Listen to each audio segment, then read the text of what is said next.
الحمد لله نحمده ونستعينه ونستغفره ونؤمن به ونتوكل عليه ونعوذ بالله من شرور أنفسنا ومن سيئات أعمالنا من يهده الله فلا مضل له ومن يضلل فلا هادي له وأشهد أن لا إله إلا الله وحده لا شريك له وأشهد أن محمدا عبده ورسوله أما بعد فإن خير الحديث كتاب الله وخير الهدي هدي محمد صلى الله عليه وسلم وشر الأمور محدثاتها وكل محدثة بدعة وكل بدعة ضلالة وكل ضلالة في النار.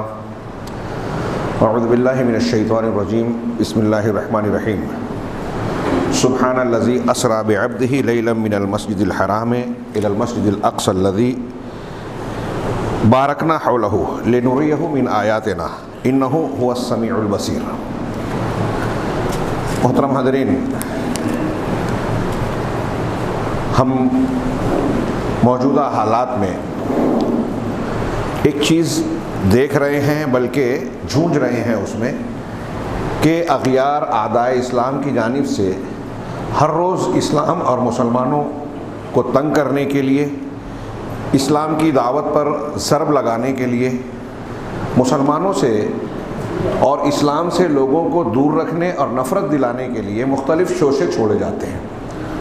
اس ضمن میں حکومتیں، بعض تنظیمیں، میڈیا کا ہر شعبہ، ہر حصہ اسلام کے کچھ احکامات کو ٹارگٹ کرتا ہے اور اس کو نشانہ بنا کر لوگوں کو یہ تاثر دیتا ہے کہ اس مسئلے میں مسلمان یا اسلام کی تعلیمات، اسلامی لوگوں کی فطرت یا جدید دور کے ان قوانین کے خلاف ہے جو انسان کو آزادی اور حقوق عطا کرتے ہیں.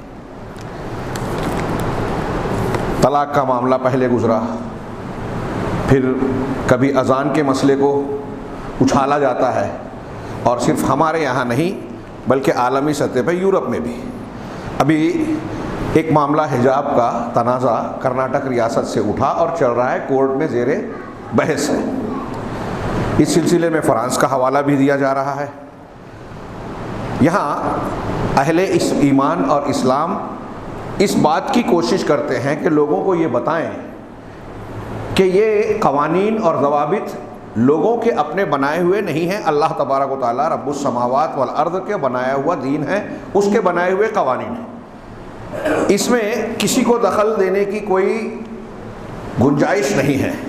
پرسنل لا کے وقت مسلمانوں کے تمام طبقات حکومت سے یہ کہتے رہے، پرسنل لا میں طلاق اور حقوق کی جب بات آئی، مینٹیننس کی، نان و نفقے کی بحث شعبانو کیس کے بعد، تو ہر طبقے نے یہ کہا کہ اسلام کے قوانین اللہ کے بنائے ہوئے ہیں، اس میں رسول اللہ صلی اللہ علیہ وسلم کو بھی تبدیلی کا، بدل دینے کا کوئی حق نہیں کہ اللہ کے قانون میں حلال کو حرام اور حرام کو حلال بنائے. بالکل بجا اور صحیح بات ہے. ہم یہاں احتجاج کر رہے ہیں، دنیا کے طریقے جمہوری اور جو احتجاج اور پروٹیسٹ کے مظاہرے کی شکل میں، میمورنڈم کی شکل میں، کیس قانونی اور جمہوری انداز کی سیاسی جو چھوٹ دی گئی ہے، اس دائرے میں ہم یہ کر رہے ہیں اور اس کو کوئی غلط بھی نہیں کہتا. میں یہ عرض کرنا چاہتا ہوں، اس صورتحال کو سامنے رکھیے اور دیکھیے کہ جب کوئی غیر مسلم طبقہ، طاقت، حکومت، شعبہ اسلام پر اعتراض کرتا ہے، اس میں دخل اندازی کرتی ہے، تو ہم یہ کہتے ہیں کہ یہ ہمارے لیے ناقابل برداشت ہے. بالکل صحیح ہے، اس میں دخل اندازی کی گنجائش کسی کو نہیں ہے. اس کو دنیا کی کوئی طاقت اس کے احکامات کو تبدیل نہیں کر سکتی. وہ چاہے جتنا قانون بنائے، ایک ایمان والا اسے قبول کر ہی نہیں سکتا. واضح بات ہے، ہمارے دین کی بنیادوں میں شامل ہے، اصول میں شامل ہے. اس کے لیے چاہے جتنے سخت حالات آ جائیں، مسلمان دب جائے، مجبور ہو جائے، یہ الگ بات ہے، لیکن اسلام کے قوانین کی تبدیلی برداشت نہیں کر سکتا. یہ ایک طرف اغیار سے سارے مسلمان یہ کہہ رہے ہیں، لیکن دوسری طرف ہم دوسری طرف آ رہے ہیں اور موجودہ معاملات میں ایک بہت ہی اہم، اس سے بھی زیادہ اہم بات کی طرف توجہ دلاؤں اور غور کریں اس بات پر کہ خود مسلمان جب اسلام کو تبدیل کریں اللہ کے قانون میں رد و بدل کریں، اس کے دین میں کچھ چیزیں کم یا کچھ چیزیں زائد کریں، ملاوٹ کریں، تو کیا یہ قابل قبول ہے؟ کیا اس پر وہ احتجاج جو شرعی احتجاج ہوتا ہے، یعنی رد کرنے کا، جلوس جلسے والا اعتراض شرعی نہیں ہے؟ یہ جمہوری ہے، موجودہ دور کے بدعات میں سے ہے سیاسی، قرآن حدیث اور دلائل سے باطل کا، غلط باتوں کا رد کرنا، یہ شرعی اور اسلامی طریقہ ہے۔ امر بالمعروف، یہاں میں ایک بات کہوں کہ امر بالمعروف اور نہی عن المنکر میں یہ بات شامل ہے کہ بدعات اور دین میں نو ایجاد چیزوں کا رد کیا جائے۔ ایک طرف ہمارے یہاں کئی طبقات، بلکہ میں یہ کہوں کہ وہ گروہ 73 فرقوں میں سے جو اللہ کے رسول صلی اللہ علیہ وسلم کی حدیث کے مطابق 73 فرقوں میں سے وہ گروہ جو نجات پانے والا ہے، کامیاب ہونے والا ہے، اللہ کے نبی جناب محمد رسول اللہ صلی اللہ علیہ وسلم اور صحابہ کرام کے طریقے اور منہج پر قائم ہے اور قیامت تک رہے گا فرمان رسول صلی اللہ علیہ وسلم کے مطابق، اس ایک گروہ کے علاوہ جتنے بھی فرقے ہیں وہ ہٹے، راہ راست سے ہٹے بدعت کی وجہ سے، دین میں تبدیلی کی وجہ سے، نیا راستہ نکالنے کی وجہ سے، کسی نے شخصیات کی طرف اپنی نسبت کی، کسی نے کچھ اور اصول ضابطے بنا لیے، کسی نے قرآن و حدیث کے مقابلے میں عقل کو ترجیح دی، سلسلہ اور تصوف کو اختیار کیا، رافضیت نے بہت ساری شاخیں اور گمراہیاں پیدا کی، اور ہمارے ہاں لوگ نئے نئے طریقوں کو اختیار کر رہے ہیں۔ حجاب پر اعتراض کرنے والوں کو ہم جواب دے رہے ہیں، یہ اللہ کا قانون ہے، تبدیلی نہیں ہو رہی ہے، لیکن مسلمانوں نے مختلف موقعوں کی، مختلف عبادات میں، روزمرہ کے معاملات میں ہر مہینے کی جو نئی نئی بدعت اختیار کر رکھی ہے، جس کے بارے میں شریعت کی کوئی تعلیم نہیں ہے، جو نہ اللہ نے بتایا، نہ رسول اللہ صلی اللہ علیہ وسلم نے بتایا، نہ صحابہ جانتے تھے، نہ خیر القرون کے افراد جس سے واقف تھے، ان چیزوں کو دین بنا لیا، اس کے بارے میں کون احتجاج کرے گا؟ تو کچھ لوگوں نے، تو میں یہ عرض کر رہا تھا کہ نئی نئی چیزیں داخل کر لی، کچھ ایسے ہیں جو ان نئی چیزوں پر اعتراض کرنے کی بھی مخالفت کرتے ہیں، ہاں، اور اس کی خوب چرچا اور خوب پروپیگنڈا کرتے ہیں کہ ارے جن باتوں میں ہمیں اختلاف ہے اسے چھوڑ دیں، جس میں اتفاق ہے اسے اختیار کر لیں۔ اخوان المسلمین کا ایک سلوگن کہلاتا ہے، اور ہمارے یہاں کی جماعت اسلامی بھی ہر وہ معاملہ جس میں اختلاف ہے کہتے ہیں فروعی معاملات چھوڑ دو۔ توحید کو انہوں نے حاکمیت کے معنی میں سمیٹ دیا، اور پھر کہتے ہیں کہ حاکمیت قائم کرنا ہے، حکومت قائم کرنی ہے، تو اس کے لیے ایک ہو جاؤ۔ کیسے ایک ہو جاؤ؟ شرک کرو، بدعت کرو، خرافات کرو، قرآن حدیث کو مانو، چاہے جو مانو، ایک ہو جاؤ۔ کیا یہ ممکن ہے؟ اگر ایک آدمی شرک اور بدعت کر رہا ہے تو کیا وہ دین پر ہے؟ وہ دین قائم کر سکتا ہے؟ کون سا دین قائم کرے گا؟ یہ بولنے میں اچھا لگتا ہے، پریکٹیکل میں وہ خود اس پر عمل نہیں کرتے، نہ یہ ان کا منشا ہے۔ جہاں جہاں مصر میں کسی مقام پر ان کو حکومت ملی، اسلامی حکومت قائم وائم نہیں کی، اور کہا کہ آزادی جمہوریت زیادہ راجح ہے، قابل ترجیح ہے۔ ان کی بڑی بڑی شخصیات نے یہ بیانات دیا، اور ان کے اعمال اور تجربات اس بات کے گواہ ہیں۔ اسلام پسندی صرف ایک سلوگن ہے، ڈھونگ ہے سیاسی پارٹیوں کی طرح۔ وہ یہ کہتے ہیں، یہ اہل بدعت کی ایک پہچان یہ بھی ہے دین سے ہٹے ہوئے لوگوں کی، کہ اگر دین کے خلاف ورزی ہو رہی ہے تو کہتے ہیں کہ چھوڑ دیا جائے، اختلاف میں نہ پڑے۔ اس سے بھاگنے کے لیے ہمارے یہاں ایک بڑی جماعت کہتی ہے کہ فضائل کو دیکھو، مسائل کو نہ دیکھو۔ یہ جتنے ہیں منبر رسول سے بہت ذمہ داری سے کہہ رہا ہوں، اور یہ جانتے ہوئے کہہ رہا ہوں کہ ان لوگوں کو بہت برا لگے گا سننے کے بعد، لیکن سچائی یہی ہے۔ آپ کے برا لگنے سے، میرے چپ رہنے سے حقائق بدل نہیں جائیں گے، اللہ کا عذاب نہیں ٹلے گا۔ قرآن حدیث کے ساتھ کھلواڑ کیا جا رہا ہے، آپ خاموش ہیں۔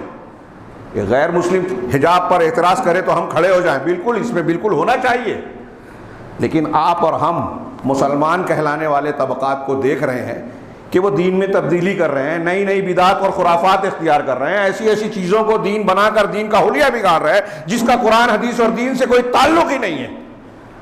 وہاں ہم خاموش رہیں، اور اس پر کوئی کچھ کہے تو کہیں اختلافات کو ہوا دے رہے ہیں، بگاڑ پیدا کر رہے ہیں۔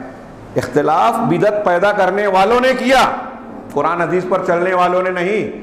اور جو لوگ قرآن و حدیث کی تعلیم دے کر بدعات کا رد کرتے ہیں، وہ ان بدعتیوں کے لیے بھی خیر خواہ ہیں، دین کے لیے بھی خیر خواہ ہیں۔ امر بالمعروف نہی عن المنکر کا حقیقی فریضہ وہی ادا کر رہے ہیں، دین کی خدمت وہی ادا کر رہے ہیں۔ جو بدعت کا رد کرتے ہیں. یہ جملہ ذہن میں بٹھا لیجئے جو میں کہہ رہا ہوں. بڑے لوگ فخر کرتے ہیں, دکھاوا کرتے ہیں. ہمارے ہاں کچھ لوگ اے سی میں بیٹھ کر دین کی خدمت کرتے ہیں, دوسروں کو کر کے اپنے واٹس ایپ پہ اور اخبار میں رپورٹ چھپ جائے. ان کا بھی مزاج یہ ہے کہ ایسی کوئی بات نہ کہی جائے جو کسی کو بری لگے, چاہے وہ بدعت کا رد ہو, شرک کا رد ہو. اگر آپ نے ایسا سوچ لیا تو دعوت کا کام کرنے کی بجائے آپ گھر میں بیٹھیں, کاروبار کریں, اپنے مشغول ہو جائیں. یہ راستہ ایسا ہے. آپ تاریخ اٹھا کے دیکھیے, انبیاء کرام علیہ الصلوۃ والسلام سے بہتر, ان سے اچھی دعوت دینے والا, ان سے زیادہ با اخلاق دنیا میں کوئی پیدا ہوا ہے نہ ہوگا. لیکن انبیاء کرام نے جب شرک کا رد کیا, دعوت حق دی, توحید اور اللہ کے دین کی خالص تعلیم لوگوں تک پہنچائی, تو ظاہر سی بات ہے کہ ان کے رواج, رسم, ان کے باپ دادا کا طریقہ اس کی زد میں آیا, اس کا رد ہوا. لہذا قوم اور امت, ان کی اپنی امت جو ان کو سب سے اچھا انسان مانتی تھی, با اخلاق مانتی تھی, ان کی دشمن ہو گئی. آپ اتنے با اخلاق بننا چاہتے ہیں کہ آپ کا کوئی دشمن ہی نہ رہے, انبیاء سے زیادہ بہتر اور اونچے درجہ آپ کو حاصل ہو جائے گا؟ نہیں. آپ اگر اس راستے پہ جا رہے ہیں تو آپ نفاق کے راستے پہ جا رہے ہیں کہ ایک طرف دعوت مظاہرہ کر رہے ہیں کہ دین کا کام کر رہے ہیں, دوسری طرف اللہ کے دین میں بدعت اور خرافات ہو رہی ہے, اس کا رد کیا جا رہا ہے, اس کو بگاڑا جا رہا ہے, اور آپ خاموش ہیں, کچھ نہیں بولتے. یہ اللہ سے اور اللہ کے دین سے محبت نہیں ہے, مخالفت ہے, نفرت ہے. اپنے آپ کو اس تسلی سے, فریب سے نکالیے کہ آپ دیندار ہیں, دین کا کام کرتے ہیں. جو بدعت کا رد نہیں کرتا, بدعت کو دیکھ کر آنکھیں بند کر لیتا ہے, وہ امر بالمعروف اور نہی عن المنکر یا دعوت کا کام نہیں کر رہا ہے. فضائل پھیلانا دعوت نہیں ہے. ان چیزوں کو ہم پھیلائیں جس پہ ہم متفق ہیں, اس پر عمل کریں. جس میں اختلاف ہے اس پر خاموش رہیں, چاہے بدعت و خرافات ہو. یہ دین نہیں ہے. تعلیم حاصل کریں, دین کے معاملے میں پہلے منہج جانیں, عقیدہ جانیں. افسوس کی بات ہے, بات تھوڑی طویل ہو گئی. میں تمہیداً یہ عرض کرنا چاہتا تھا کہ ایک طرف ہم دوسروں پر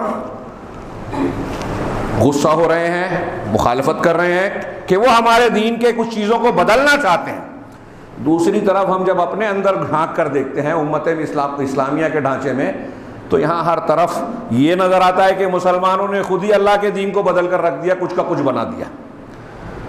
مکہ مدینہ میں اللہ کے نبی صلی اللہ علیہ وسلم کا جو دین تھا, نازل ہوا تھا, آپ نے صحابہ کو سکھایا تھا, وہ ایک طرف رکھیے, اور آج ہمارے ہاں جو اسلام ہے اس کو دوسری طرف, تو ایسا لگے گا کہ ندی کے دو کنارے جو کبھی نہیں ملے گی.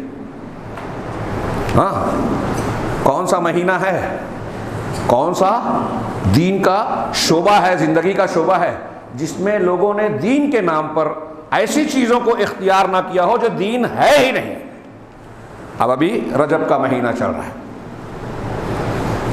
اس مہینے کا ذکر آتے ہی جو تصور غیر مسلم تو غیر مسلم یا مسلمانوں میں جو ابھرتا ہے وہ کیا ہے؟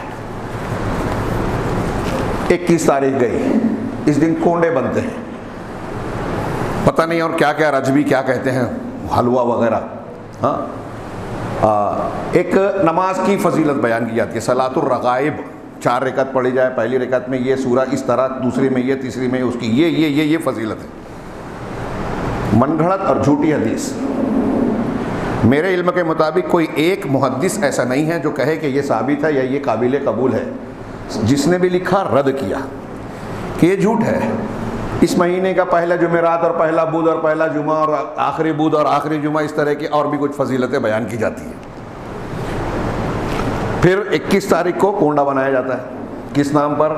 جعفر صادق ایک جھوٹا واقعہ لکڑہارے کا بیان کر کے کہ ایسا کریں گے تو انہوں نے گارنٹی لیا کہ اس کی قیامت کے دن سفارش اور بخشش کروائیں گے.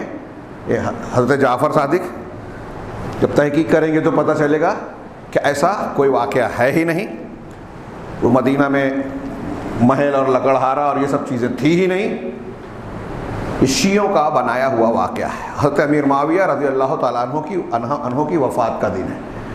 روافظ یہ نہیں کہہ سکتے تھے کہ ہم جن سے نفرت کرتے ہیں ان کی موت کی خوشی میں آپ لوگ بھی حلوہ میٹھا کھاؤ, لہذا ایک جھوٹا واقعہ بنایا اور اہل سنت میں, سنیوں میں, سنی کہلانے والے کچھ لوگوں میں مشہور کر دیا, اور یہ کہا کہ ایسا کرو گے امام جعفر کے نام کی تو تم کو یہ فائدہ ملے گا. جبکہ وہ خوشی کا دن منا رہے ہیں حضرت امیر معاویہ رضی اللہ تعالیٰ عنہ کی وفات کے دن، ان کے بغض اور عناد میں ایک صحابی رسول کی مخالفت میں. ہمارے ہاں کچھ لوگ ساتھ دے رہے ہیں، روافظ کا بنایا ہوا یہ دن منا رہے ہیں. پھر 21 کے بعد رجب میں ایک 27 رجب مقرر کر لی گئی کہ یہ اسراء اور معراج کی رات ہے، اور میں اسی پر کچھ باتیں عرض کرنا چاہتا تھا. اسراء اور معراج، ابھی میں گھر سے نکلا تو لاؤڈ اسپیکر سے آواز آ رہی تھی، اسی کی فضیلت میں غلو آمیز انداز میں جو ہے لوگوں کو بیان کیا جا رہا ہے کہ رسول اللہ صلی اللہ علیہ وسلم کو گئے نہیں، بلایا گیا. کس نے بلایا؟ اللہ نے بلایا. کسی وہاں بھی کہتے ہیں کہ اس کی کوئی حقیقت نہیں ہے، تو اس نے کہا کہ اس کی حقیقت ہے، تیرا مطالعہ صحیح نہیں ہے. یہ وہ فرما رہے ہیں. اب اس کے بعد سبحان اللہ اور الحمدللہ کی آواز بھی آ رہی ہے پبلک میں. جو خود جاہل ہیں وہ یہ فیصلہ کریں گے کیا صحیح ہے کیا غلط ہے. عالم کی بات صحیح ہے کہ غلط ہے وہ مارکس دے رہے ہیں، جج بن رہے ہیں. خیر یہ ایک الگ بحث. میں عرض یہ کرنا چاہتا ہوں کہ یہ رجب سے متعلق یہ چیزیں جو میں نے اشارہ کیا، اس میں سے ایک ایک چیز کو عنوان بنا کر گفتگو کی جا سکتی ہے. اس سے متعلق جو شبہات ہیں، کھینچ تان کے جو اس کو ثابت کرنے کی کوشش کی جا سکتی ہے، اس کا جائزہ لیں تو یہ معلوم ہوگا کہ وہ دین حق سے ان کا کوئی تعلق ہے ہی نہیں. کوئی بات کوئی چیز ایسی ہے ہی نہیں جسے دلیل کہا جائے. اور مجموعی طور سے آپ کو ملے گا کہ رجب کے مہینے سے متعلق قرآن و حدیث میں کوئی فضیلت ثابت ہی نہیں ہے، کوئی بھی معاملہ. آئیے باقی چیزیں گزری، 27 رجب کا معاملہ باقی ہے، لہذا اس پر تھوڑی سی بات کریں کہ 27 رجب کے تعلق سے یہ مشہور ہے کہ یہ شب معراج ہے. اس رات جناب محمد رسول اللہ صلی اللہ علیہ وسلم کے ساتھ واقعہ اسراء اور معراج پیش آیا. اس میں کوئی شک نہیں کہ واقعہ اسراء اور معراج پیش آیا، لیکن کس سن میں، کس سن کے کس مہینے میں، اور کس مہینے کی کس تاریخ میں واقع ہوا، یہ سب مختلف ہی ہیں. 27 رجب کے اقوال ہیں، بعض علماء اس کو مانتے ہیں، لیکن دوسرے 20 اقوال موجود ہیں. کوئی رمضان میں کہتا ہے، کوئی ربیع الاول میں کہتا ہے، کوئی کسی مہینے میں کہتا ہے. انتہائی شدید اختلاف.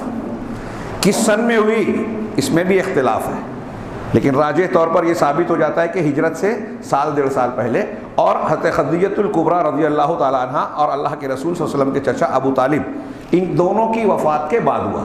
لہٰذا جو کہتے ہیں کہ ایک نبوی میں، نبوت کے 1 سال کے بعد، 5 نبوی میں، یا اس سے پہلے کی جو باتیں کرتے ہیں، کچھ لوگ کہتے ہیں وحی آنے سے پہلے، تو وہ چیز رد ہو جاتی ہے. جس واقعہ معراج کے ذکر ہم کر رہے ہیں کہ آپ کے ساتھ جسم اور روح کے ساتھ یہ واقعہ پیش آیا، وہ ایک مرتبہ ہجرت سے کچھ دنوں پہلے یا سال بھر پہلے واقع ہوا. اور جو بعض روایتوں میں ذکر ہے تو وہ اس سے پہلے آپ کو خواب کی شکل میں وہ چیزیں دکھائی گئی. ایسے کئی واقعات ہیں جو پہلے آپ کو خواب میں دکھائے گئے، بعد میں حقیقت میں آئے. جیسا کہ بخاری میں حضرت عائشہ کہتی ہیں کہ ایک چیز آپ کو پہلے خواب میں دکھائی جاتی تھی، پھر صبح کے اجالے کی طرح آپ کے سامنے پیش ہوتی تھی. واقعہ حدیبیہ، عمرہ حدیبیہ آپ کو پہلے خواب میں دکھایا، سورہ فتح میں اس کا ذکر ہے، اور خواب میں پہلے دکھا، بعد میں عمل میں آیا. ایسے ہی واقعہ معراج حقیقت میں یہ ایک مرتبہ ہوا. ہاں کچھ لوگوں نے دیکھا کہ روایتوں میں فرق ہے، راویوں نے کچھ آگے پیچھے کر دیا، کچھ راویوں نے کچھ چیزوں میں اجمال اختصار سے کام لیا، بعض نے تفصیل سے بیان کیا، کچھ واقعات کو آگے پیچھے بیان کیا. ایک روایت میں ہے کہ جانے کے وقت آپ نے انبیاء کو نماز پڑھائی، ایک روایت میں ہے کہ واپسی میں پڑھائی.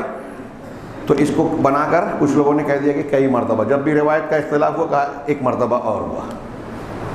علامہ ابن قیم رحمہ اللہ نے اس کا بڑا علمی اور شاندار رد کیا اور کہا کہ یہ واقعہ حقیقت میں ایک مرتبہ ہوا. جو بیان میں کچھ تبدیلیاں ہیں وہ راویوں کا فرق ہے، بعض راویوں سے غلطیاں بھی ہوئی ہیں، جیسے شریک بن عبداللہ بن ابی نمر، ہاں جو صحیح بخاری کی روایت میں ہے. تمام علماء متفق ہیں کہ اس سے بیان میں کچھ غلطیاں ہوئی ہیں، کچھ چیزیں آگے کر دی، پیچھے کر دی، گھٹا دیا، بڑھا دیا، جیسا کہ امام مسلم نے اپنی صحیح میں کہا. تو خیر مختصر یہ کہ یہ واقعہ معراج یقیناً ہوا، اسراء اور معراج. لیکن کیا اس اسراء اور معراج کے واقعے کی یہ فضیلت جو حضرت بیان کر رہے ہیں ہمارے ہاں، اور پورا طبقہ بیان کرتا ہے، پھر چراغاں ہوتا ہے. میں نے سنا ہے کہ بعض جگہوں پر اس کی خاص مغرب کے بعد عید کی نماز کی طرح 2 رکعت جماعت سے نماز پڑھائی جاتی ہے. سنا ہے برہان پور میں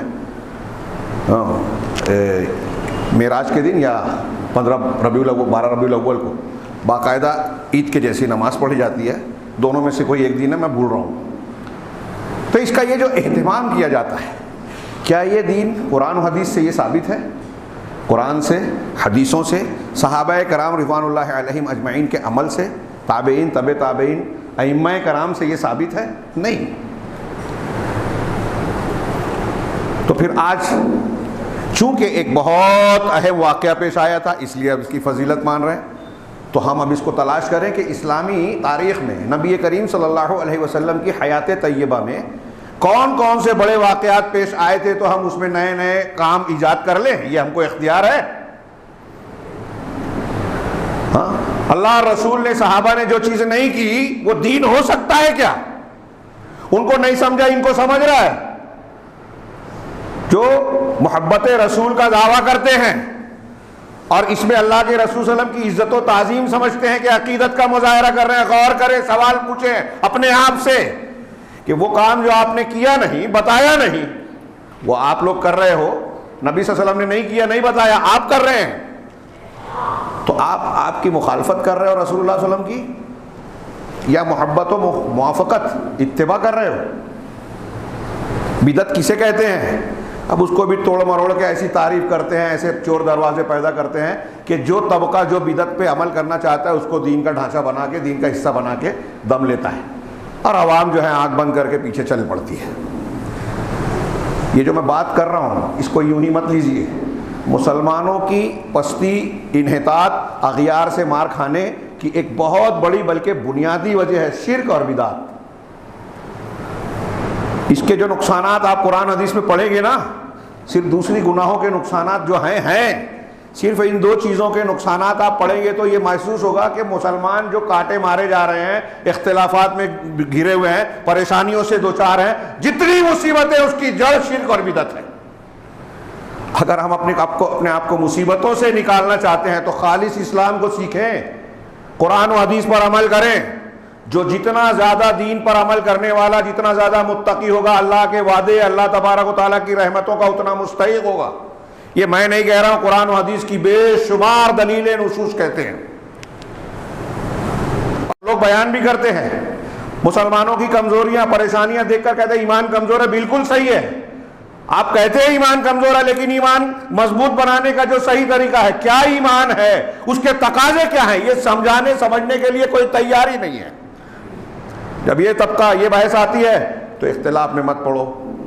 شرک کی بات کریں گے تو اختلاف، بدعت کی بات کریں گے تو اختلاف.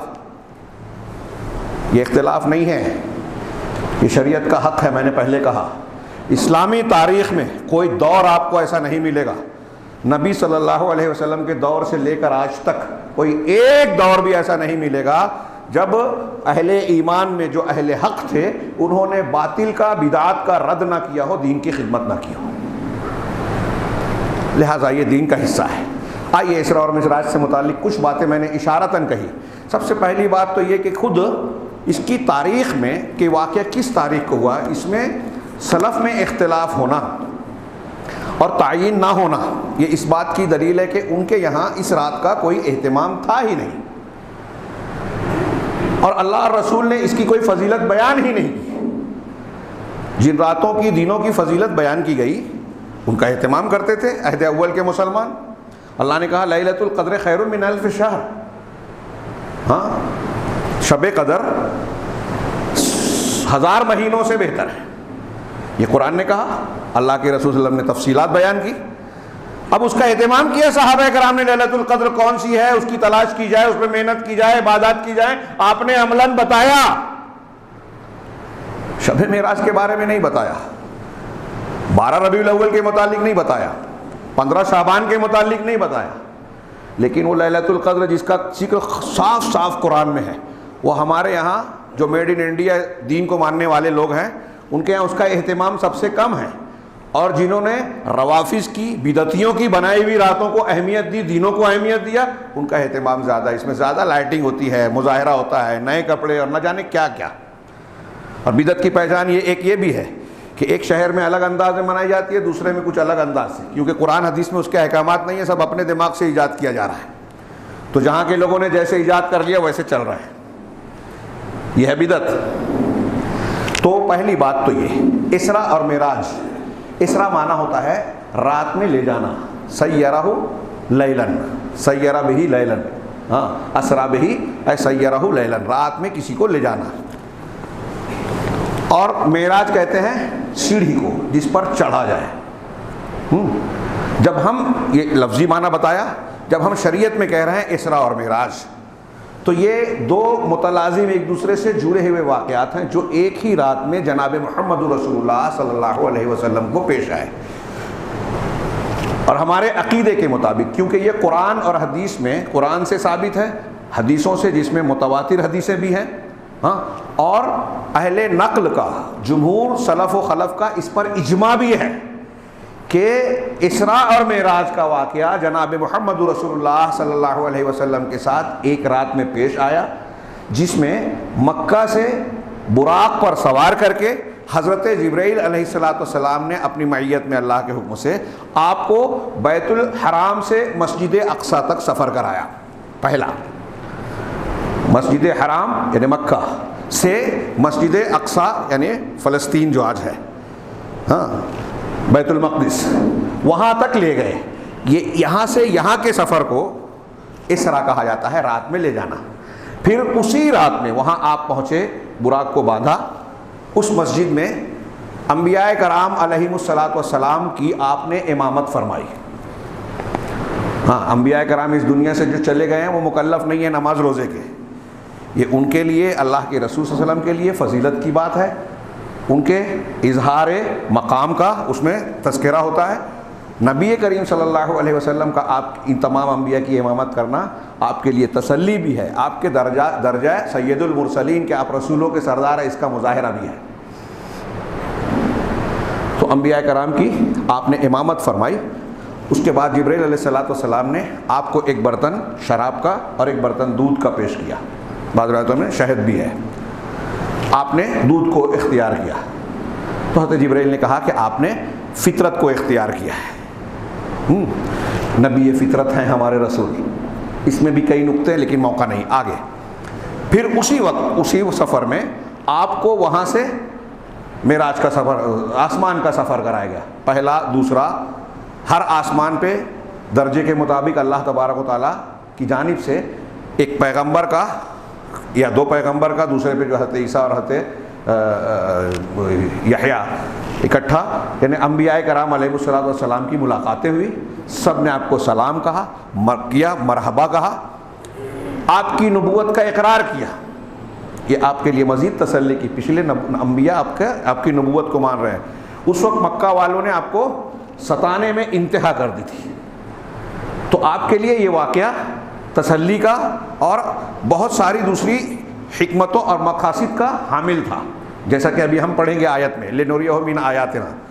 اللہ تعالیٰ نے اپنی قدرت کاملہ کی بہت سارے نشانیاں، اللہ نے اپنی نشانیاں آپ کو براہ راست دکھائی۔ ایمان آپ کو بھی تھا، ہاں، لیکن مزید کوئی چیز آنکھ سے، ننگی آنکھ سے براہ راست دیکھنے میں اور زیادہ یقین حاصل ہوتا ہے۔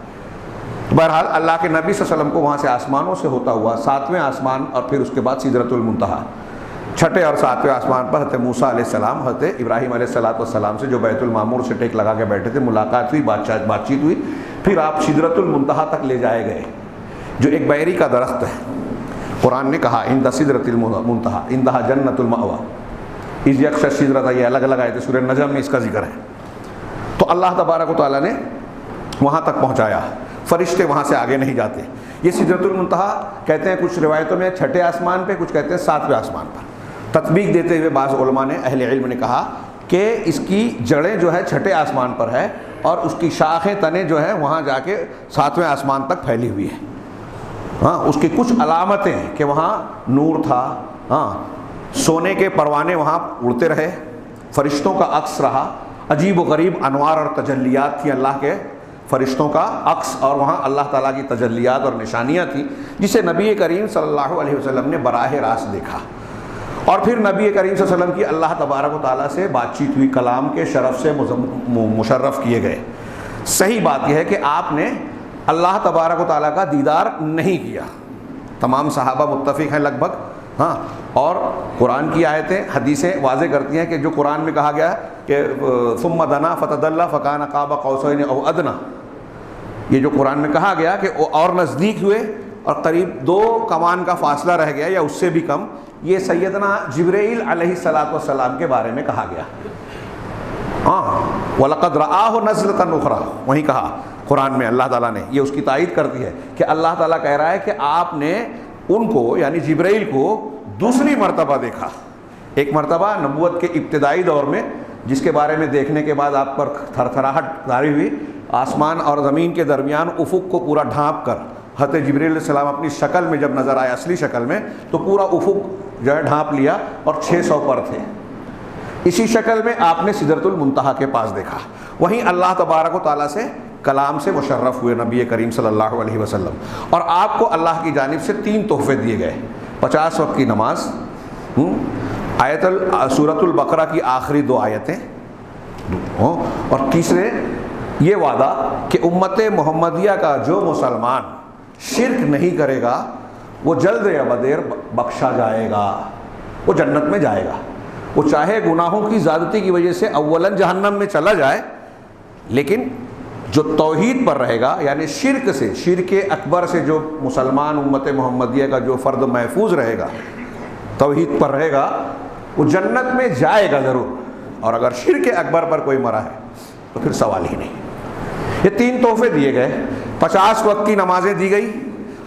آپ اور ہم اس واقعے کو جانتے ہیں کہ آپ واپس لوٹے، حضرت موسیٰ علیہ السلام نے مشورہ دیے، بار بار اللہ کے اور موسیٰ علیہ السلام کے درمیان گئے، 50 5 ہو گئی۔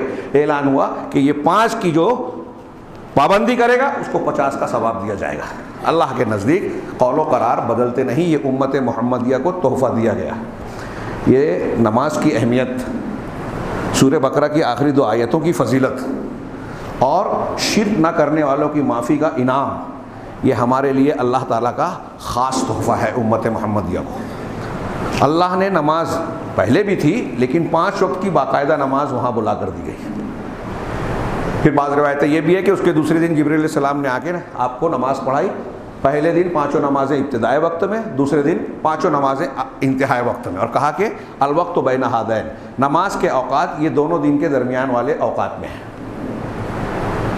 یہ میں نے پھر آپ واپس لوٹائے گئے براق پر ہی سوار کر کے، اور اسی رات میں آپ مکہ پہنچے۔ اس درمیان کئی اور جزیات ہیں، میں نے موٹی موٹی باتیں بیان کی۔ جانے کے وقت راستے میں کفار مکہ کا ایک قافلہ جو پڑاؤ ڈالے ہوئے تھا وہ بھی نظر آیا، اور ایسی چھوٹی چھوٹی اور بھی کئی واقعات اور باتیں۔ آپ کو آسمانوں میں اور بھی کئی نظارے کروائے گئے، بعض روایتوں سے پتہ چلتا ہے کہ جنت و جہنم کے نظارے بھی کرائے گئے۔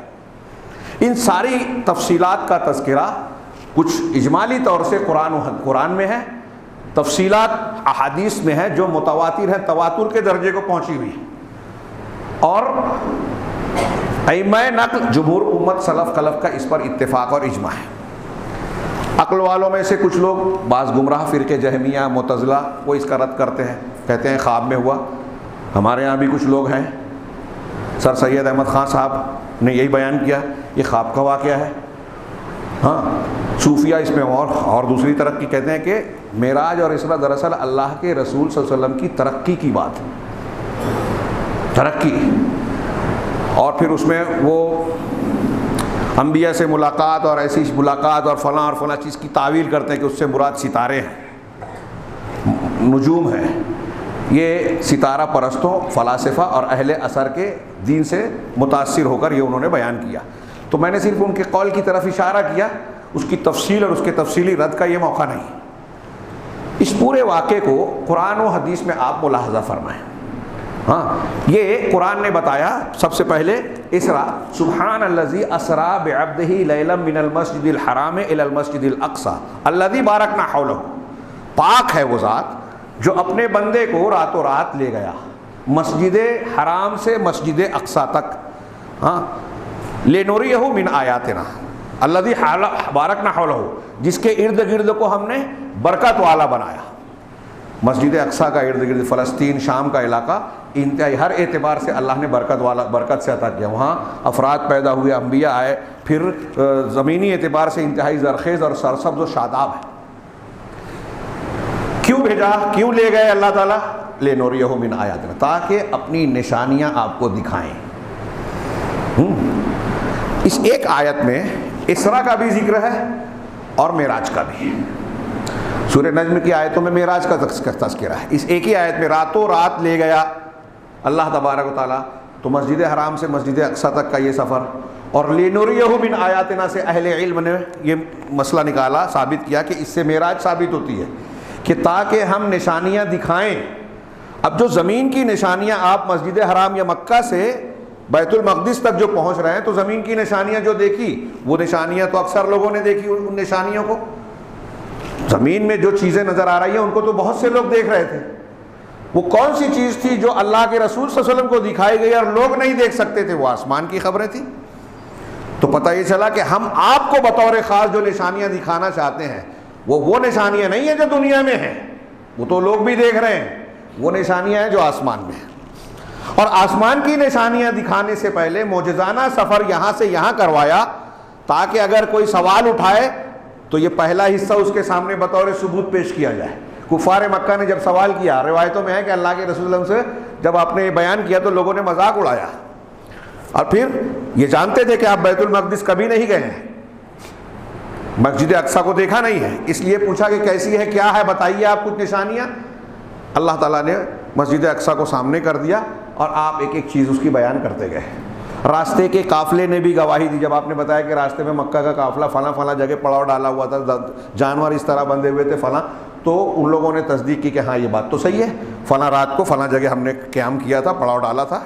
یہ آپ کے دنیاوی دعوے کے سچے ہونے کی دلیلیں ان کے سامنے بھی آئی جو مخالفین تھے، مشرکین تھے، جنہیں چپ ہونا پڑا۔ تو آگے کا سفر آپ کے لیے ثابت کرنے میں نیچے کے سفر کو دلیل بنایا، یہ ایک ذریعہ بنا۔ بہرحال اس میں اور بھی کئی حکمتیں۔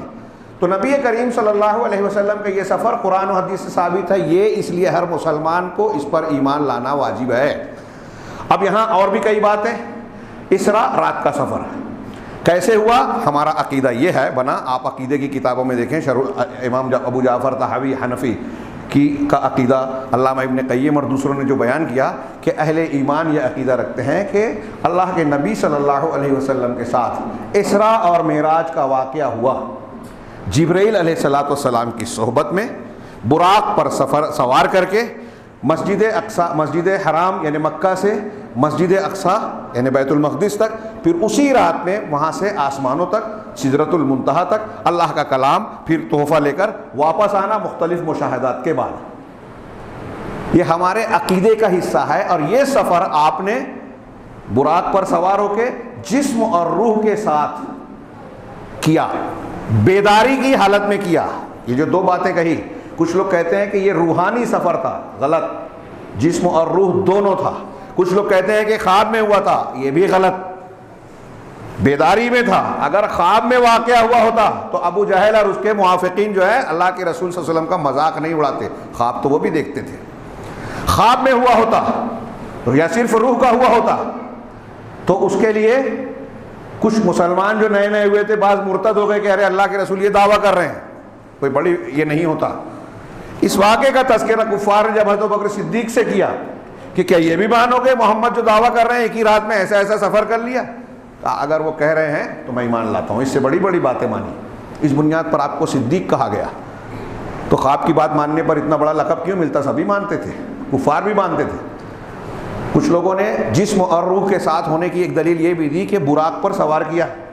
براق ایک سواری تھی، روایتوں میں ہے کہ گھوڑے سے چھوٹا، خچر سے بڑا، جس کی ایک اسٹیپ، ایک چھلانگ حد نگاہ تک ہوتی تھی، حدیثوں میں اس کی وضاحت ہے۔ اگر آپ کا یہ سفر خواب کی حالت میں یا روح کے ذریعے سے صرف ہوا ہوتا، جسم نہیں ہوتا، تو سواری کی کیا ضرورت؟ روح کو یا خواب میں سفر کرنے کے لیے سواری کی ضرورت نہیں ہوتی۔ پھر قرآن میں جو کہا گیا ما زاغ البصر وما طغى، لقد رأى من آیاتنا الکبریٰ من آیات ربہ الکبریٰ، کیا ہے، میں صحیح پڑھ رہا ہوں؟ ہاں، کہ ما زاغ البصر وما طغیٰ، نگاہ آنکھ نہ بہکی نہ آگے بڑھی۔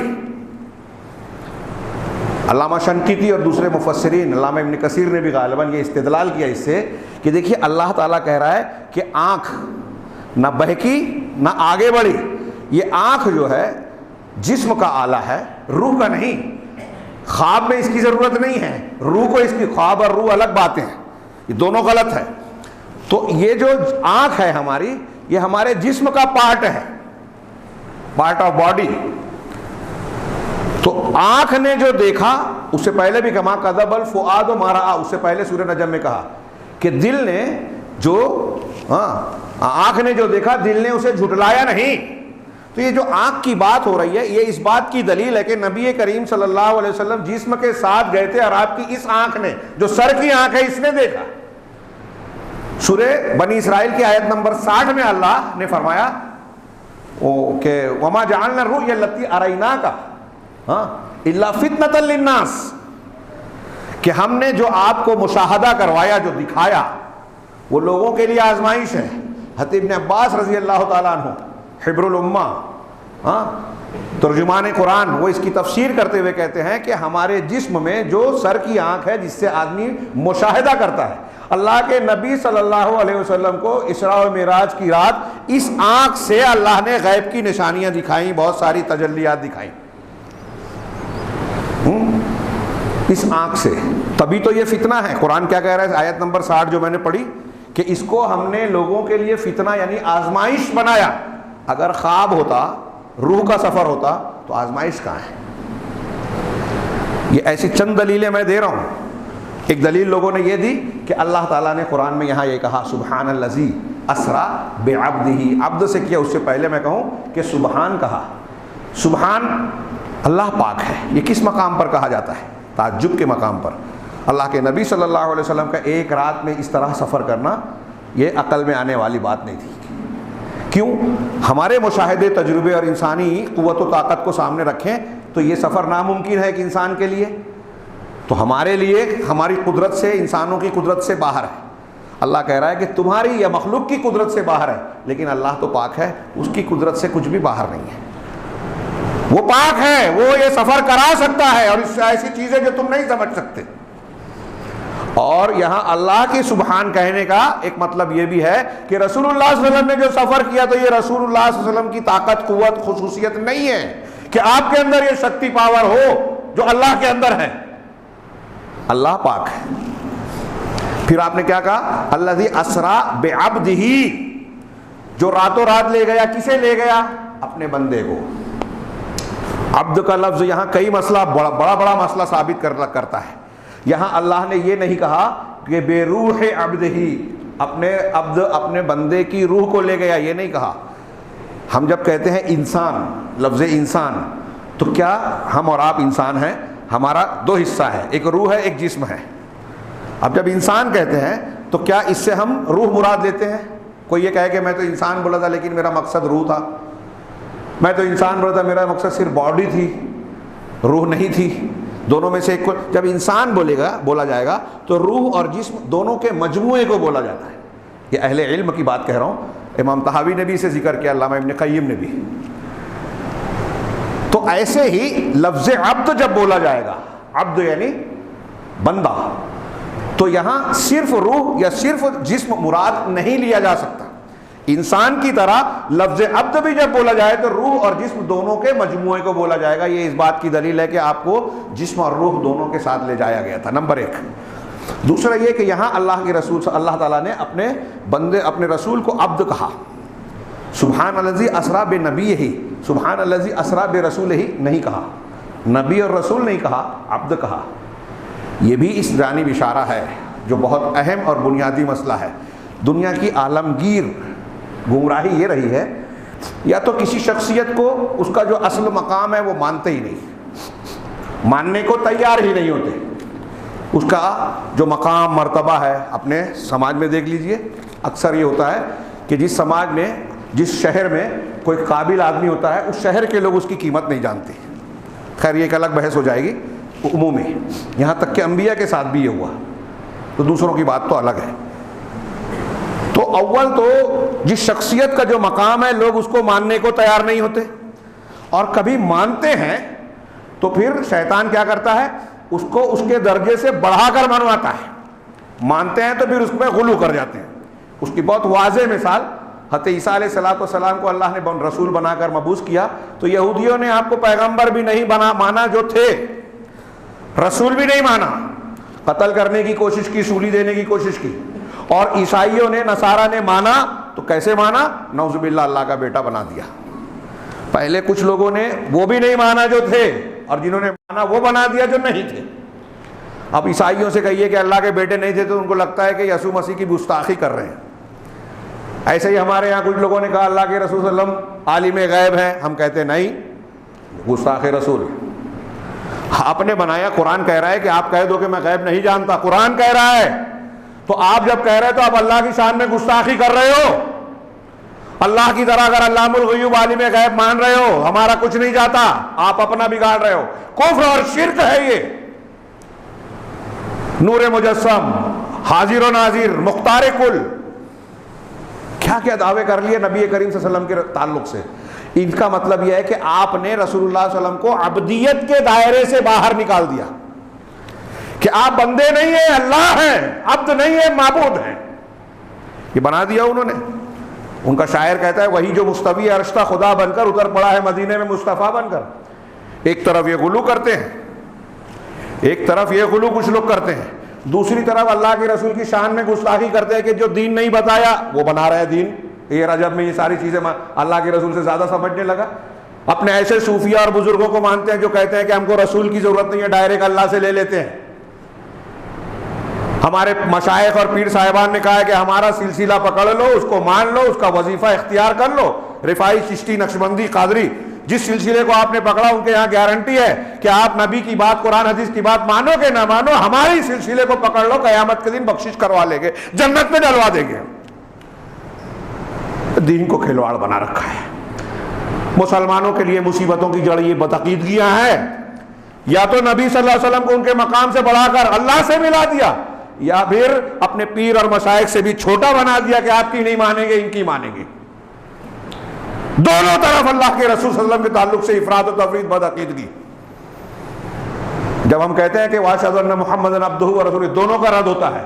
اللہ کو، رسول کو جب ہم بندہ کہتے ہیں تو یہ کہتے ہیں اللہ کی خصوصیات آپ میں نہیں ہیں، اللہ کی صفات آپ میں نہیں ہیں، آپ اللہ نہیں ہیں، خالق نہیں ہیں، مخلوق ہیں، تمام طرح اعلیٰ سے اعلیٰ مقامات پر فائز ہے جو اللہ نے دیا ہے، رحمت للعالمین، شفیع المذنبین یوم القیامہ، اور جو دیا سب ہے، لیکن اللہ نہیں ہے۔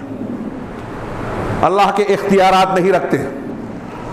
آپ اپنے لیے بھی کچھ چاہتے تھے تو اللہ سے مانگتے تھے، جوتے کا تسمہ بھی اللہ سے مانگتے تھے۔ آپ پر جادو کیا گیا، غزوہ احد میں آپ زخمی ہو گئے، آپ اللہ ہوتے تو زخمی نہیں ہوتے، آپ کے سر میں درد نہیں ہوتا، آپ کو بخار نہیں ہوتا۔ یہ توحید کی دلیل ہے کہ آپ بندے ہیں۔ آپ اگر اللہ کی خصوصیات عالم الغیب ہوتے تو صحابہ کرام کو ان لوگوں کے ساتھ نہیں بھیجتے جنہوں نے دھوکے سے قتل کیا، شہید کیا۔ حضرت عائشہ پر الزام لگا تو آپ مہینے بھر جو ہے تحقیق نہیں کرتے۔ بہت سارے ایسے امور اللہ تعالیٰ نے منافقین کے بارے میں قرآن میں کہا کہ آپ انہیں نہیں جانتے، ہم جانتے ہیں، لا تعلمون نحن نعلمهم، کہ آپ انہیں نہیں جانتے، ہم جانتے ہیں۔ قرآن صاف صاف کہہ رہا ہے، اللہ تعالیٰ کہہ رہا ہے کہ آپ جسے چاہیں ہدایت نہیں دے سکتے۔ ابو طالب کو کلمہ نہیں پڑھوا سکے آخر وقت تک، بخاری مسلم کی حدیث، اور آپ کہہ رہے ہیں مختار کل۔ قرآن کی دلیلیں، آیتیں جو کہہ رہی ہیں آپ اس کی مخالفت کر رہے ہو، اور ہم جب آپ بتا رہے ہیں تو ہم گستاخ ہو گئے۔ گستاخی آپ کر رہے ہو کہ اللہ کی بات ماننے کو تیار نہیں، رسول کی بات ماننے کو تیار نہیں۔ اور جب پیر صاحب کی بات آتی ہے تو ہمارے پیر صاحب نے جو بدعت بتا دی وہ سنت سے بڑھ گئی۔ آج ہے کہ نہیں؟ یہ رجب کو اگر شب معراج کو آپ منا رہے ہو تو آپ اللہ سے آگے بڑھ رہے ہو، رسول سے آگے بڑھ رہے ہو، صحابہ سے آگے بڑھ رہے ہو۔ یہ دین نہیں ہے، یہ بدعت ہے۔ اب آپ کا عالم مقرر سبحان اللہ الحمدللہ کے نعروں کے بیچ میں کتنی بھی نکتے اور تقریریں بیان کرے الٹی سیدھی کھینچتان کر کے، جو سنت، جو بدعت ہے وہ سنت نہیں ہو سکتی۔ جو اللہ اور رسول نے نہیں بتایا وہ دین نہیں ہے، لکھ لیجئے، لیکن اس کو دین بنایا جا رہا ہے۔ اور ایسا کرنے بدعت کو کرنے والوں کو کیا حق ہے کہ حجاب پر اعتراض کرنے والوں پر اعتراض کریں؟ یہ خود دین بدل رہے ہیں اور ان پر اعتراض کر رہے ہیں. خیر بات پھیل گئی. عبد کا لفظ راتوں رات اللہ تبارک و تعالیٰ اپنے بندے کو لے گیا، اپنے بندے کو لے گیا لِنُرِيَهُ، تاکہ ہم انہیں، ہاں یہ بندہ دونوں کا مجموعہ ہے. اور میں بتا رہا تھا کہ یہ توحید کی دلیل اللہ تعالیٰ نے گویا اشارہ کیا کہ اگر اللہ کے نبی جناب محمد رسول اللہ صلی اللہ علیہ وسلم نے ایک رات میں مکہ سے فلسطین اور پھر وہاں سے آسمانوں کی سیر کی تو کوئی یہ نہ سمجھے کہ رسول اللہ صلی اللہ علیہ وسلم دائرہ بندگی یا عبدیت سے نکل کر اللہ کی خصوصیات اور صفات کے حامل ہو گئے. آپ کے اندر شکتی پاور تھی، نہیں کوئی معجزہ ام نبی کہو، کوئی کرامت کسی ولی کی ہو، یہ ان کی اپنی طاقت نہیں ہوتی. یہ جو قبر پرست، اولیاء پرست، شخصیت پرست ہے وہ اس کو اچھی طرح سمجھیں، اور لیکن اس میں غلو کرتے ہیں. شیخ عبد القادر جیلانی اور فلاں بزرگ تو ایسے تھے، وہ کہتے تھے کہ حضرت عیسیٰ تو قم باذن اللہ کہتے تھے مردے کو، اللہ کے حکم سے اٹھ جا. ہمارے فلاں پیر صاحب اور شیخ عبد القادر کا ایسا تھا کہ مرغی کو کھا کے جو ہڈیاں پھینکی ہے، کہا کہ حضرت عیسیٰ تو قم باذن اللہ اللہ کے حکم سے کہتے تھے. میں کہتا ہوں قم باذن میرے حکم سے اٹھ جا، مرغی اٹھ کے دوڑنے لگی. یہ ان کی کتابوں میں مجلسوں میں بیان کرتے ہیں، شرماتے نہیں ہیں، ڈرتے نہیں ہیں اللہ سے. کتنی بڑی حضرت عیسیٰ علیہ السلام قم باذن اللہ کہہ رہے ہیں اس جملے میں بھی اور اس میں بھی. یہ اچھی طرح دماغ میں رکھیے کہ ان کی اپنی طاقت نہیں تھی، اللہ نے ان کو یہ معجزہ دیا، اللہ کے حکم سے یہ ہوتا تھا، ان کی پاور نہیں تھی. موسیٰ علیہ السلام، میں اکثر کہتا ہوں، موسیٰ علیہ السلام نے جادو کے مقابلے میں جب اپنی لاٹھی پھینکی، قرآن میں ایک سے زائد مقام پر، متعدد مقام پر واقعہ نقل کیا. جب وہ اژدہے کی شکل اختیار کر کے موسیٰ علیہ السلام کی لاٹھی نے سب کو نگل لیا تو جادوگروں نے کیا کہا؟ یہ بزرگ پرست، قبر پرست لوگ سوچیں، غور کریں، قرآن میں ہے یہ. کیا کہا جادوگروں نے؟ یہ کہا ارے موسیٰ میں کیا پاور ہے، طاقت ہے، ہم موسیٰ سے مانگیں گے، مشکل کشا، دستگیر، غوث، ان کو مان لیں گے کہ انہوں نے لاٹھی پھینکی، سانپ بنا اور اس نے ہماری لاٹھی ڈنڈوں کو نگل لیا، تو موسیٰ کی اتنی پاور ہے. یہ کہا جادوگروں نے؟ نہیں. اگر وہ موسیٰ کی صلاحیت مانتے تو کبھی ایمان نہیں لاتے. یہی تو کہنا چاہتے تھے مقابلے میں کہ ہم جیسے جادوگر ہیں، موسیٰ کے پاس بھی کرتب ہے، کرشمہ ہے، تو ہم ان کو زیر کر کے دکھا دیں گے، یہ بتا دیں گے کہ ان کی یہ چالاکی ہے. لیکن جب حضرت موسیٰ علیہ السلام کا معجزہ دیکھا تو جادوگروں کو یہ یقین ہو گیا کہ یہ موسیٰ کا کام نہیں ہے، موسیٰ کے بس میں یہ ہو ہی نہیں سکتا علیہ السلام، موسیٰ علیہ السلام. یہ جادوگروں نے جان لیا، اسی لیے تو سجدے میں گرے اور کیا کہا؟ آمنا برب موسیٰ و ہارون. موسیٰ پر نہیں، موسیٰ کے، ہارون کے رب پر ہم ایمان لائے جنہوں نے ان کو پیغمبر بنایا. موسیٰ پر ایمان پیغمبر کی حیثیت سے. شکتی، پاور، قدرت، طاقت کس کی مانی؟ اللہ کی. تو معجزات اور کرامات اللہ کی طرف سے نبی کی تائید ہوتی ہے، یہ نہیں کہ یہ اللہ کی طاقت اور پاور ان کے اندر آ گئی. ہمارے یہاں ہندوستان، پاکستان میں فضائل کے نام پر بزرگان دین اور صوفیوں کے بناوٹی واقعات کی شکل میں عوام کو جو بتایا جاتا ہے کہ فلاں بزرگ ایسے، فلاں ویسے. میں اکثر جو کہا کرتا ہوں امام شافعی اور امام لیث بن سعد کی زبان میں کہ کوئی کہتا ہے کہ فلاں پانی پہ چلتا تھا، فلاں ہوا پہ اڑتا تھا، فلاں کرامت کھیلتا تھا. اب یہ سب چیزیں بیان کر کے اللہ کی عظمت و کبریائی کے بجائے شخصیات کی عظمت و کبریائی بیان کی جاتی ہے. ان کی شخصیت ایسی تھی، ان کی مزار پر جایا جائے، ان کے طریقے کو مانا جائے، اور کوئی جھوٹی باتیں اگر بدعت خرافات ثابت کرنا ہے تو ان بتائے ہوئے بزرگوں کی طرف منسوب کر دیا کہ فلاں بزرگ یہ کہتے تھے اس لیے یہ مانو، دین ہے. اب اگر میں اور کوئی میرے جیسا آدمی رد کرے کہ یہ قرآن، ہاں اتنے بڑے بزرگ، وہ غلط ہے، تم صحیح ہو. عوام میں بس یہی جاہلانہ انداز، جیسے کفار کہتے تھے ہمارے باپ دادا یہ مانتے ہیں، ایسے ہمارے ہاں لوگ کہتے ہیں اتنے بڑے بڑے لوگ نہیں مانتے. کہ یہ دلیل ہے؟ اگر آپ کی یہ بات دلیل ہے کہ ہمارے بڑے بڑے لوگ، اتنے بڑے جبہ و دستار کے لوگ مانتے ہیں، تو یہ بتائیے کہ دنیا کے جتنے لوگ بھی ہیں، جتنے مذہب کے ماننے والے، وہاں بڑے لوگ نہیں ہیں؟ جتنے لوگوں نے انبیاء کو یہ جواب دیا کہ ہمارے باپ دادا ایسے ایسے تھے، کیا ان کی بات غلط تھی؟ اگر ان کی غلط ہے تو آپ کی صحیح کیسے ہے؟ اور اگر آپ کی صحیح ہے تو ان کی غلط کیسے؟ بات کافی وقت زیادہ ہو گیا، ہاں میں معافی چاہتا ہوں.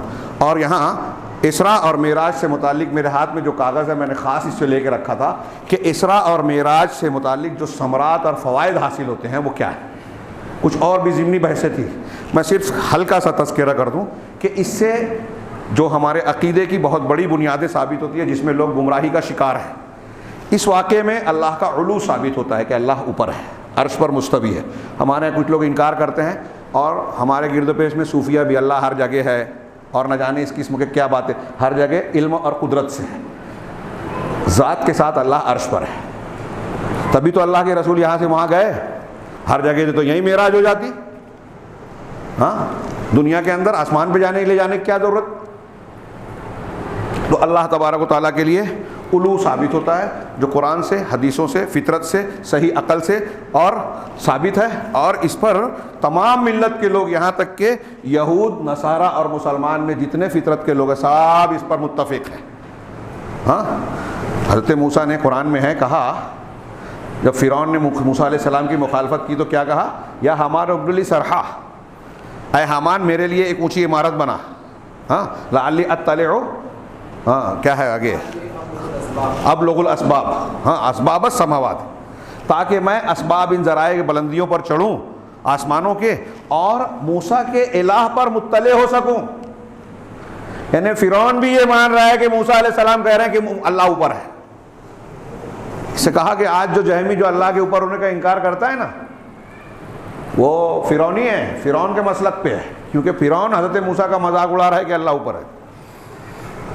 ہاں، تو اس کو جہمی قدری کہنا، فرعونی کہنا چاہیے، مسلک فرعون پر، جو اللہ کے اوپر ہونے کا انکار کرتا ہے۔ تو اللہ کا علو ثابت ہوتا ہے۔ اسی طرح اللہ تبارک و تعالیٰ کلام کی صفت سے متصف ہے، اللہ کے رسول کو بلایا اور کلام کیا۔ یہاں یہ بھی یاد رہے کہ ہمارے یہاں کچھ لوگ کہتے ہیں کہ اللہ تعالیٰ نے، اللہ کے رسول نے اللہ کا دیدار کیا۔ صحیح بات یہ ہے کہ دیدار نہیں کیا۔ حضرت ابو ذر غفاری کی صحیح مسلم میں حدیث ہے، انہوں نے پوچھا کہ کیا آپ نے اللہ کو دیکھا؟ تو آپ نے کہا نور انا اراہ، کہ وہ تو نور ہے، میں کیسے دیکھ سکتا ہوں۔ جو لوگ ثابت کرتے ہیں گھما پھرا کے اس حدیث کو بھی بدل دیتے ہیں، نور انا کو پڑھتے ہیں نورانی، نورانی اراہ، کہ اللہ نورانی ہے، میں نے دیکھا، جمتا ہی نہیں، میں دیکھتا ہوں اسے۔ وہی حدیث دوسرے الفاظ میں ہے رأیت نورا، میں نے نور دیکھا۔